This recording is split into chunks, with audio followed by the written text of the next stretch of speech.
detectives have come to the Pasadena Playhouse. This theater's founder and former director is still critiquing actors, moving props, and making appearances. The only problem is, he died in 1960. We're here to find out if Gilmore Brown is still calling the shots of this majestic theater from beyond the grave.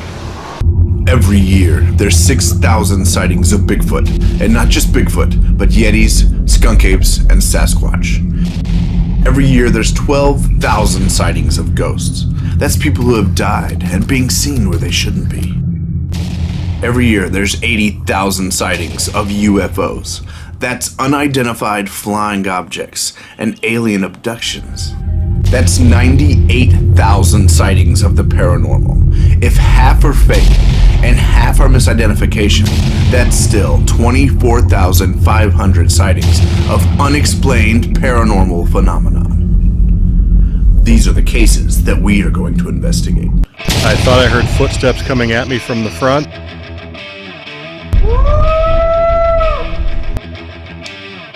Charmin, make it. Wow, this whole thing shook. Let us know you're here. Or just say no, or just say ah. Oh! One, touch it. Oh my God! Oh my God! We are the Hollywood Paranormal Detectives. We have ghosts in this room, guys. A bunch of them. Built in 1924 and opened in 1925, the Pasadena Playhouse has a very rich history.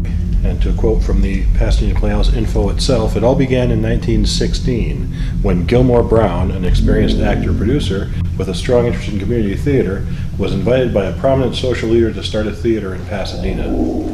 Accepting the invitation, Mr. Brown became the force behind a small group of actors who produced plays at the sold-out Savoy Theater, a former burlesque house, and established themselves as the Pasadena Community Theater.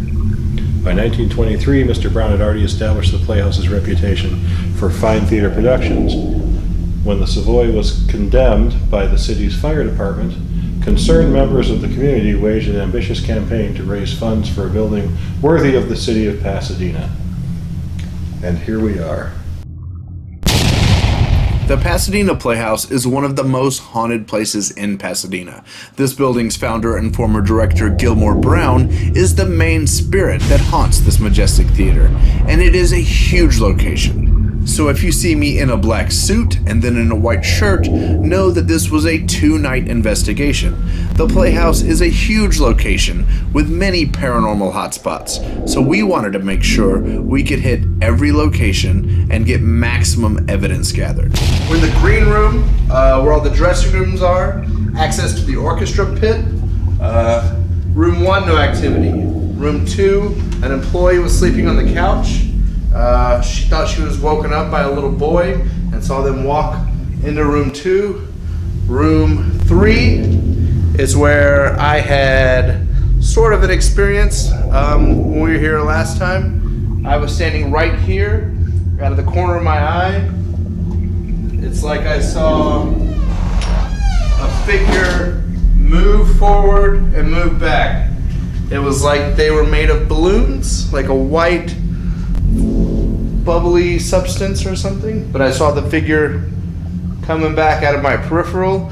And then Brian, when he was investigating the orchestra pit, his meters went off in there last time and drew him to it.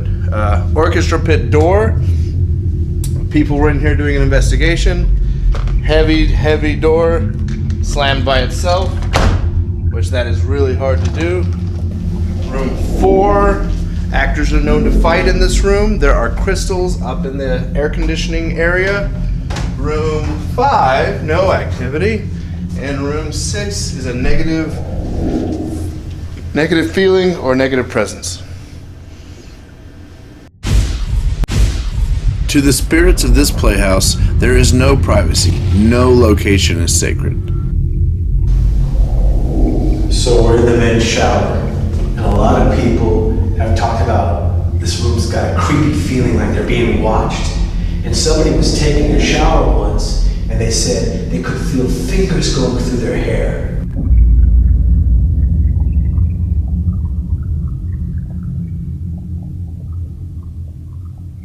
The backstage basement of the Playhouse is a large circular hallway with many rooms dedicated to pre-production. Some of these rooms are occupied by spirits that seem to still be trying to get their job done. This is the wardrobe department. A lot of people come through here and still see the seamstresses working, sewing. Some people have even said they've walked through and a room full of people are working.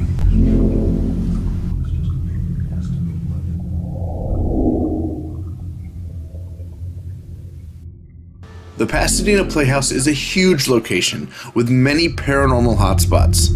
The main theater has a shadow figure that's been seen from the stage walking in and sitting in the balcony. The prop loft is a very dark location. Many times people hear footsteps or people talking above them. The small theater has a woman in a yellow dress that has been seen crying. The main location at the Pasadena Playhouse is Mr. Brown's office or the old library. Here sits Mr. Brown's desk.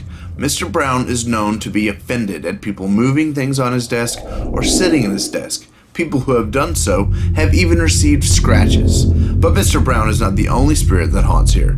There's allegedly a ghost cat, which he used to take cues from and has still been seen walking throughout the Playhouse.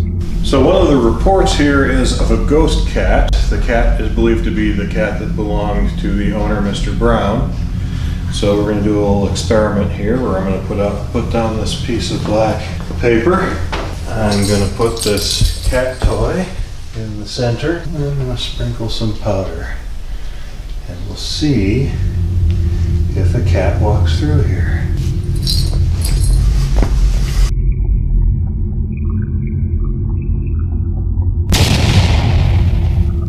Our first night in the Playhouse, when Boom entered the men's shower, it gave him an uneasy feeling. Yeah, I just got I walked through the shower door and I kind of got that, ooh. Because of this, we're going to start our investigations off with a second night investigation of Boom in the men's shower. We're going to see if he can make contact with the spirit that gave him that unsettling feeling. There's kind of a stuffy feeling, could just be the room's hot, but there's a stuffy feeling right now in this room, a little uncomfortable, like the room's full, and only us three are here. Is there a spirit in here that would like to talk to us?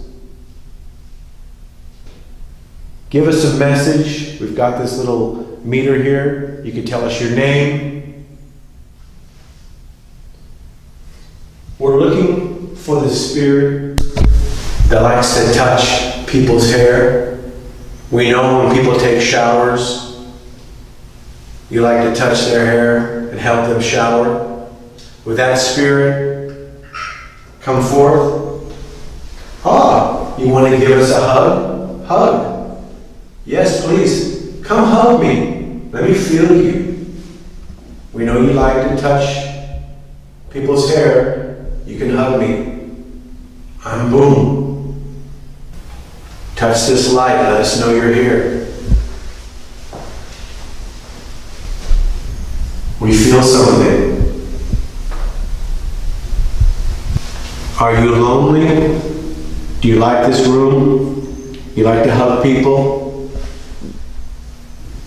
Help them when they're taking a shower? Some people say, you kind of creep them out. They feel like you're looking at them or watching them. We don't mind that. We're okay with that. We're going to walk around a little bit. I'm going to find a shower head. Where's the shower head? I'm going to go right here. Oh, that's interesting. Well, you think this is pretend? Yeah, okay, a little bit faux, I agree. Well, look, I'm right here. Maybe you can give me a hug. Maybe touch me a little bit. Let me know you're here. If you don't want to touch me, touch this little green light. Let us know you're here.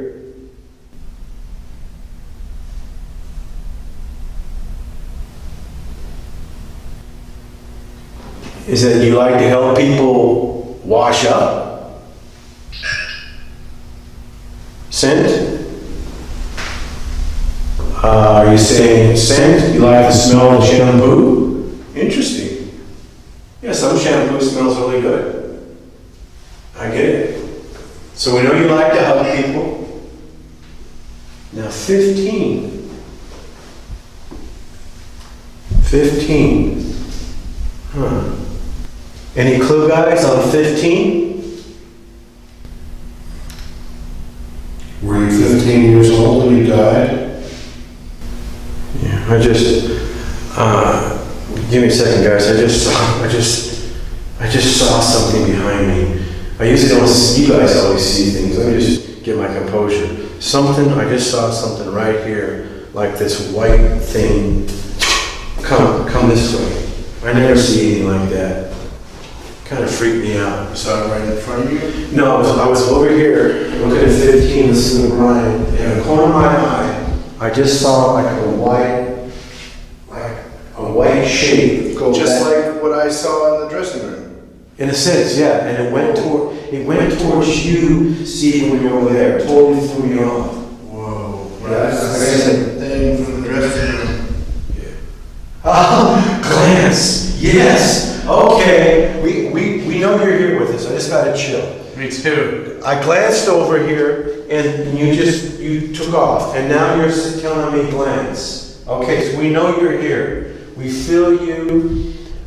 We know you like to hug people. We know you like to help people when they're washing their hair. We know you like the scent. You told us you like the scent of the shampoo or the soap. We got it. And then I looked over and I glanced over and I saw a shape that kind of reminded us of something that we saw before. It went at Steve and then you just said, yeah. Boom, you glanced over and here you are. So we know you're in here. I just got to chill. Steve got to chill. We feel, we know it's warm in here, but there's a certain stuffiness, a feeling of a fullness in here, like the energy. Oh, is this Anthony? Are you telling us their name? Is this Anthony? Anthony, is that you? So we've got this spirit box. I now ask any spirits, maybe Anthony, talk to us. Let us hear your voice. We can hear you in this.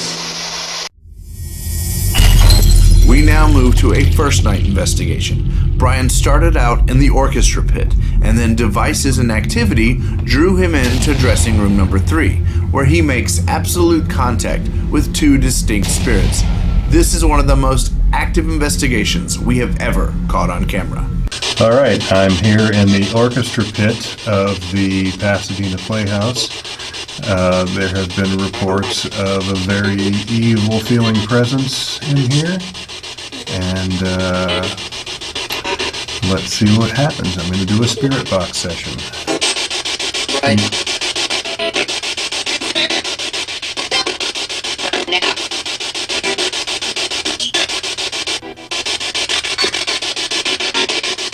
Charged it. Guess I'm going to need to change batteries on my handheld camera. Is there someone who wants to talk to me? Can you say your name?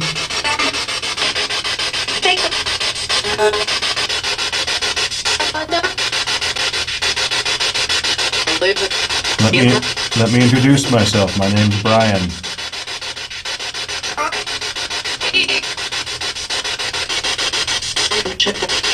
Can you roll that ball for me? And end the spirit box session. I'm gonna go see what's going off. It might be Boom's REM pod. Hearing the REM pod going off, Brian gathers all his equipment and moves his investigation to dressing room number 3, where he immediately starts a spirit box session. there's someone in here. I know you can set off this device because you already did. I'd like to hear you do it again. Thank you very much. Brian adjusts the camera so that you can see and hear the REM pod going off. Can you tell me your name? I feel like there's a woman talking to me.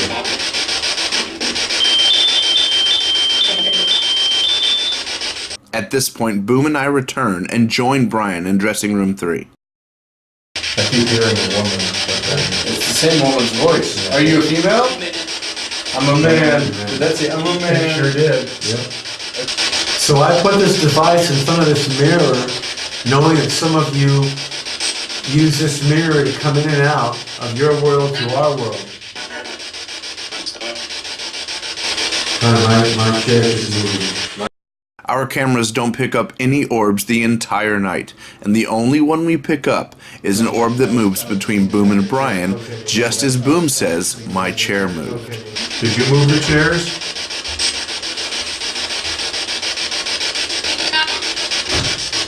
I'm gonna step out and go in room 4. Whatever is going through the mirror, coming and going, come through again and set off this device. Thank you. Thanks. Can you make it go on and off twice?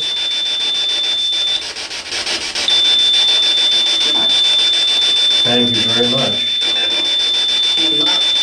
Can you say something as well? Hey. Is there a man and a woman speaking to us right now? We know there's more than one of you here.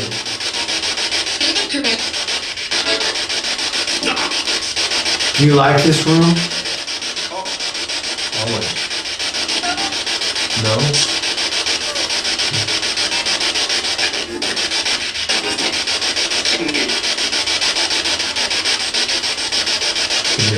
Can you touch my hand? Are you talking to each other and not talking to us? Is that what's going on? There's a chill coming on. It's getting colder. Yeah. Are you making it colder in here? Noticeably colder. Yeah, you feel it too? Oh yeah. Oh yeah. So Steve saw your face, then you called Brian to come in here. You're making it colder for us. We hear your voice. We know you're here. Maybe you can show yourself now.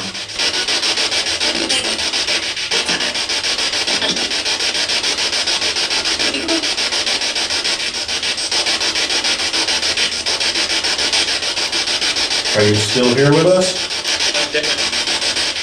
I'm going to put my hand out again. Can you touch me, please? And Brian, you know how I always tell you the spirits talk to you in your mind? This is the feeling I'm getting right now. The spirit wants me to move over here and leave this chair open so they can sit next to you. That's the feeling I'm going to get from my go there, right? That's right, absolutely, yeah. You just came to me, I don't know why. Did you want to sit next to me? I'll put my hand here, you can rest your hand on mine. Absolutely comfortable. My whole left side is getting really cold. Are you sitting next to me now? Yeah. Do you want me to move into the center chair?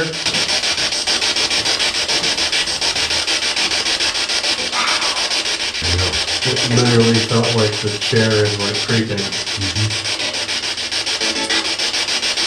I've got a deep chill going right now, and it's in the chair, it's in my lower back. I feel like I'm breathing icy cold air. Soon we're gonna leave, so we're gonna ask you for a big favor. Can you clearly move something? Would you like to walk around with us? It's probably time to say goodbye.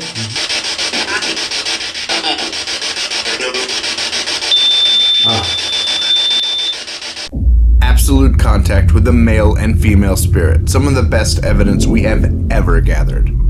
Cool, we got the shower done, the pit done, and a impromptu amazing dressing room 3, dressing room 4 felt dead.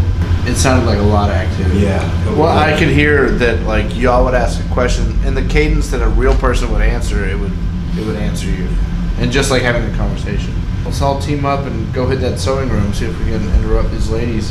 They're still in there making costumes. Let's go interrupt them. Alrighty. Let's do that. The wardrobe department is supposed to be one of the most haunted locations in the Playhouse. We investigated it both nights and had perfect investigation conditions. That is very dark, and it's very quiet. That's exactly what we like. And we gathered no evidence either night, which proves when these devices go off that there is spirit activity. Yeah, very scary prop loft. Boom and I investigated the prop loft and only gathered one spirit box voice from the entire investigation. Are you connected to one of these items as opposed to this building? What'd they say? Is that what they say? Boom and Brian also investigated the small theater. Hello! And no evidence was gathered. We now take you to a first night investigation of Gilmore Brown's office. I went in alone and tried to make contact with the theater owner. Mr. Brown, my name is Steven.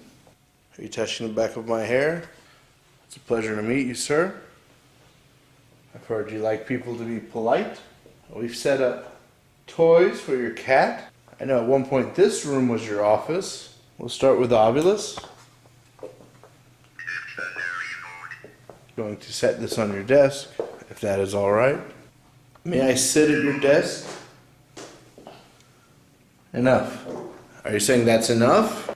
Is this a picture of you? May I sit at your desk, please? Mr. Gilmore Brown, can you answer me, please? Why? That was very clear, thank you. If you would like me to get out of your desk, you could say get up, or make one of these touch devices go off.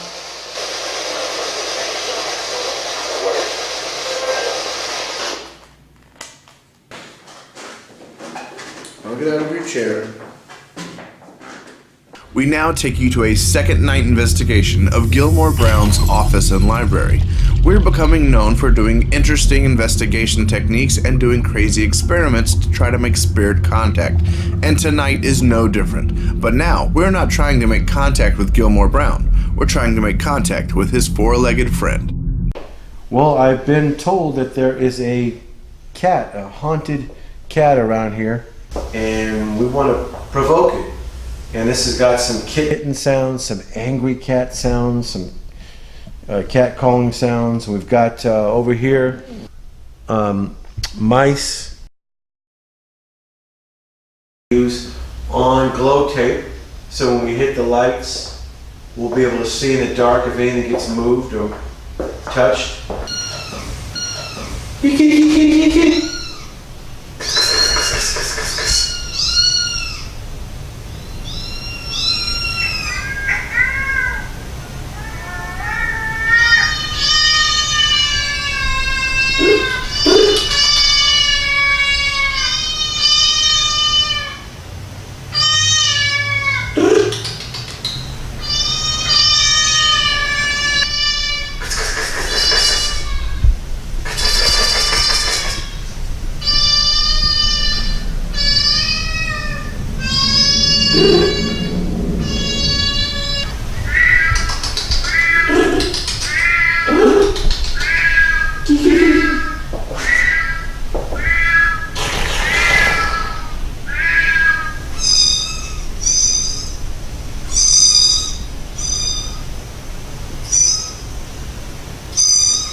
Well, you never know until you try. Investigation experiments are always worth it. There is no one way to make spirit contact. But making no cat contact, we switched our focus back to Gilmore Brown. What I'm holding is a 1970s analog EMF meter. Trying different techniques to see what works. Have to have a light because there's no backlight because in the 70s they didn't care. And have to have a light to see where I'm getting a reaction. So I'm here in the library, and also Mr. Brown's office.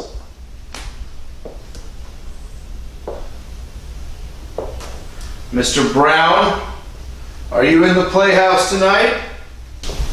Gilmore Brown, are you here with us? Your heart and soul and career was all for this theater. Are you here with me tonight?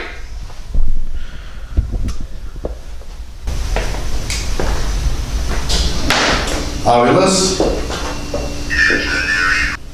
Gilmore Brown, come out! We are here to meet you. We love your Playhouse. We've been here twice.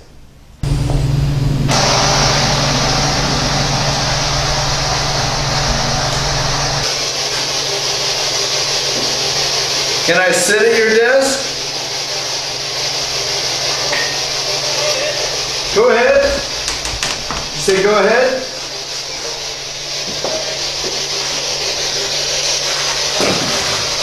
Thank you, sir.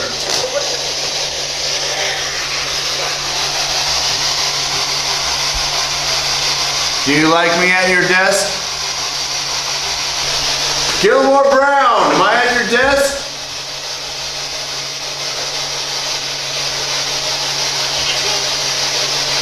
Do you want me to get up?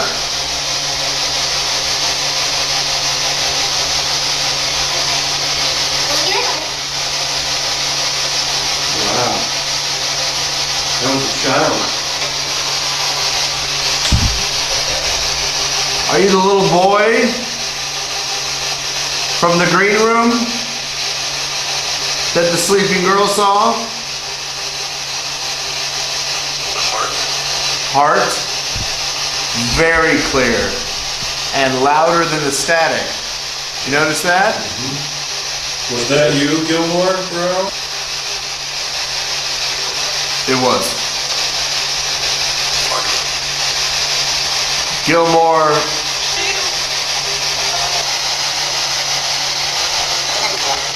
I ain't going. Say your name.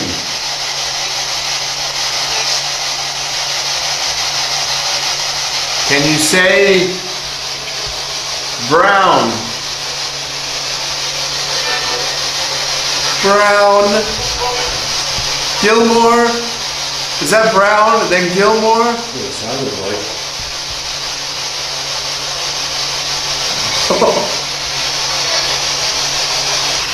Are you not at the desk?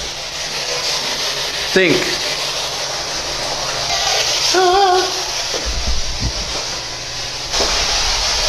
Gilmore Brown,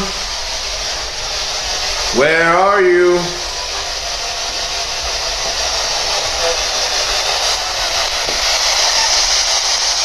To capture Brown and Gilmore in Gilmore Brown's office in the paranormal field, that's as good as it gets. So, Steven, what do you want to do next?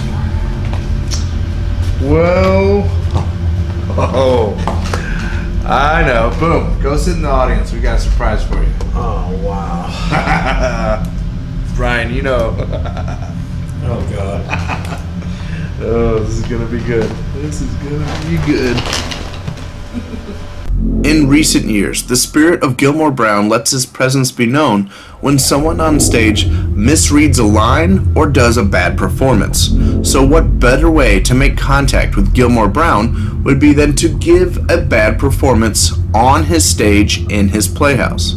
So what we're going to do is go to the main theater, come out onto the stage, and misread lines to a play. We're going to set up devices all along the stage so he can make contact and let us know he's there. We're going to set up REM pods, EMF detectors, and even the ghost chimes, and see if Gilmore Brown reacts to our bad performance.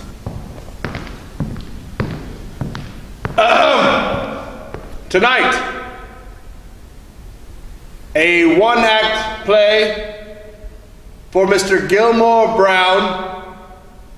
We brought to you the amazing Mr. Brian Ray.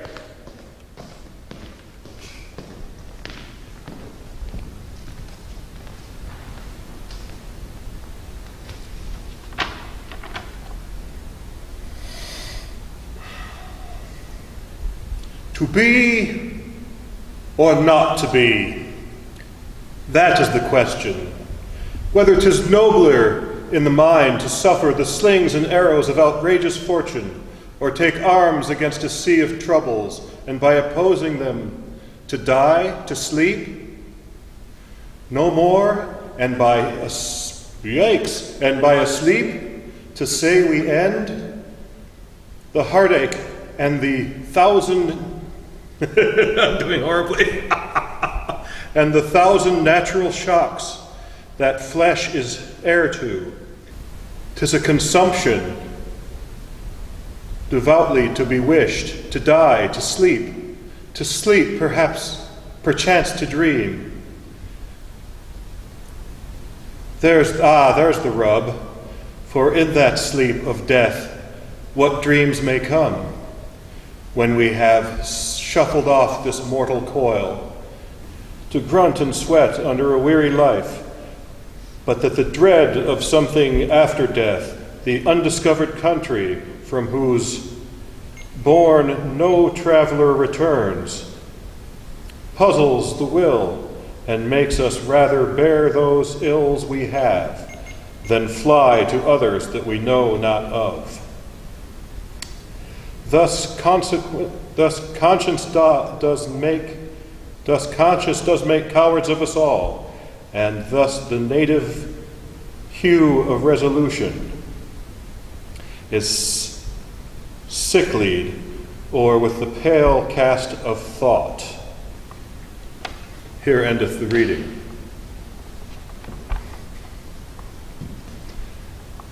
I didn't see any meters going off. Did anything This go meter off? went off a little bit. Oh, did it? There goes a little bit more. Mr. Brown, what did you think of the performance? I know what I thought of it. What do you think of the actor? Can you make a noise within your playhouse? For who would bear the whips and scorns of time? The oppressor's wrong, the proud man's Penis? something. It's wrong. The line is wrong, Mr. Brown. How does that make you feel?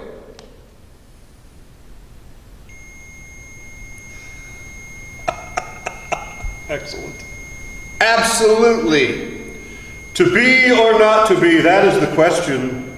Whether 'tis nobler in the mind to suffer the slings and arrows of outrageous fortune, or to take arms against a sea of troubles, and by opposing end them. To die, to sleep, no more. Lend us a quid to mend the shed. Did you not like the wrong line? Do you not like this act that's going on before you? For who would bear the whips and scorns of time, the oppressor's wrong, the proud man's... Say the wrong word. The proud man's... Armpits. We're messing up. The pains of despised love, the law's delay. The insolence of office and the spurns that patient merit of the unworthy takes. When he himself Touch one of these others. might his quietus make, Touch these meters over here on this side of the stage. with a bare bodkin, who would fardels bear? What's a fardel? Mr. To grunt and he's sweat messing up. under a weary life, and enterprises of great pith and moment with this regard, their currents turn away and lose the name of action. How was that, Mr. Brown? How was that? Was that a little better? That's a different reaction. I know I should have rehearsed. Make another one go off. Not Thank you, just that thank you, one. Mr. Brown. Well, I mean, there's no denying it's responding to us. It is. No more, and to die, to sleep no more, and by sleep, to say we end the heartache. No. You messed up. And thus,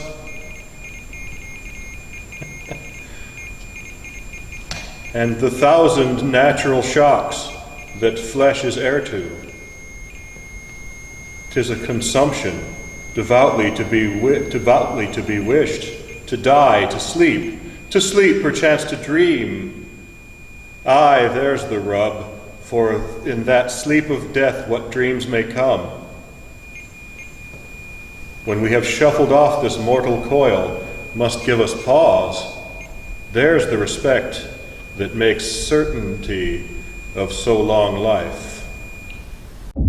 Since opening its doors in 1925, the Pasadena Playhouse has produced some amazing performances, and tonight was no different. The spirits of the Playhouse taught us some valuable lessons about the paranormal and investigation. You can never predict where you're going to encounter the spirits, and you also can never prepare yourself for when you do. Saw something right here, like this white thing. Come this way. I never see anything like that. It was almost as if the spirits chose where we would investigate Just charged it. Looks like I'm gonna need to change batteries on my handheld camera. and answer our questions.